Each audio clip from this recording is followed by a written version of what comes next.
Bacaan Alkitab kita pada hari ini diambil dari Daniel 12 ayat ke-1 sampai 13. Demikian firman Tuhan, akhir zaman.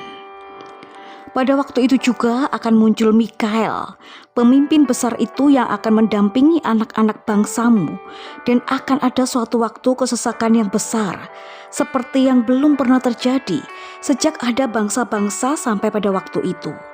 Tetapi pada waktu itu bangsa-bangsa akan terluput, yakni barang siapa yang didapatinya tertulis dalam kitab itu. Dan banyak dari antara orang-orang yang telah tidur di dalam debu tanah akan bangun. Sebagian untuk mendapat hidup yang kekal, sebagian untuk mengalami kehinaan dan kengerian yang kekal. Dan orang-orang bijaksana akan bercahaya seperti cahaya cakrawala, dan yang telah menuntun banyak orang kepada kebenaran seperti bintang-bintang, tetap untuk selama-lamanya. Tetapi engkau, Daniel, sembunyikanlah segala firman itu dan materkanlah kitab itu sampai pada akhir zaman. Banyak orang akan menyelidikinya dan pengetahuan akan bertambah. Kemudian aku, Daniel, melihat, maka tampaklah berdiri dua orang lain, seorang di tepi sungai sebelah sini dan yang lain di tepi sungai yang sebelah sana. Dan yang seorang bertanya kepada yang berpakaian kain lenan yang ada di sebelah atas air sungai itu, bilakah hal-hal yang ajaib ini akan berakhir?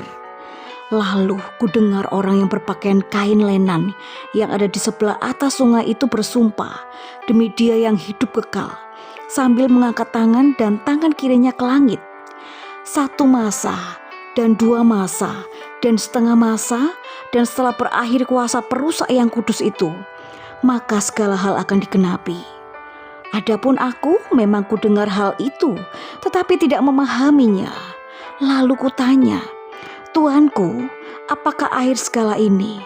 Tetapi ia menjawab, pergilah Daniel, sebab firman ini akan tinggal tersembunyi dan termatarai sampai akhir zaman.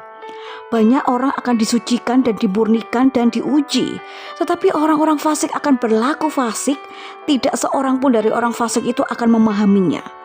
Tetapi orang-orang bijaksana akan memahaminya. Sejak dihentikan dewa kekejian yang membinasakan itu, ada 1290 hari. Berbahagialah orang yang tetap menanti-nanti dan mencapai 1335 hari. Tetapi engkau, pergilah sampai akhir zaman, dan engkau akan beristirahat dan akan bangkit untuk mendapat bagianmu pada kesudahan zaman.